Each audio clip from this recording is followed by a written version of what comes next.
मीना और मेरे पिताजी की नाम है राजा राघोष सिंह और मेरी भाई की नाम है जोगा भोला। उनसे बड़ा भाई का नाम है जोगा सिंह। उनसे छोटा भाई की नाम है मकरम सिंह। सबसे दुलरवा भाई की नाम है इंदर सिंह। मेरी नाम सती सोना। मैं सासुर बजती हूँ राज महत्ता। ससुर जी के नाम गिरजासर सिंह। सास की नाम रानी तेवला। पति के नाम में हृदय में बसाती हूँ। देवर के नाम जंगीर उदल। गोतने के नाम भोला सुकुमार जिनकी नैहर मोरक की नाम। बेटा के नाम इंदल कुमार। गोतने की बेटा के नाम अमरजीत कुमार। बेटी दुलारी राज मोहब्बा में कंचन कुमारी। मैं सासुर बजती हूँ राज मोहब्बा। आइयो मास्टर साहब बोलियो। आहे जहमा रे सिंहासन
हे हम तो हुलहुला के चल लिए।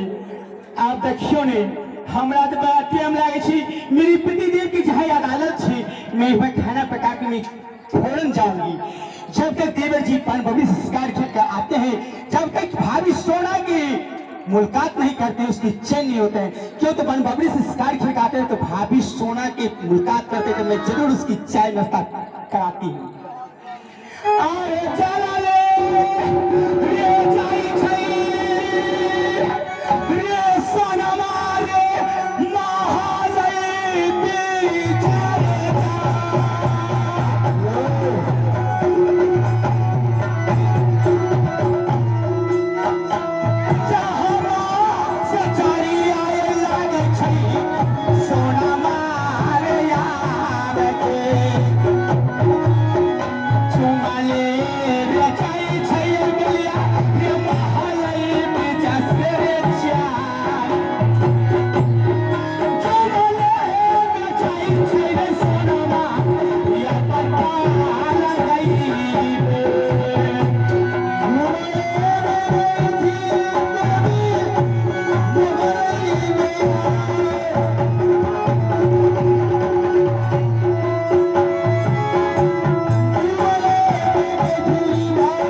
माता बहनों साथियों दोस्तों से आग्रह है, आज की रात खेला रखा गया है इंदल पागल अमरजीत फांसी। और आप लोग के सामने में खेल दरदराज है। आप लोग जितने शांति बना रखे उतना खेलने में मजा आएगा।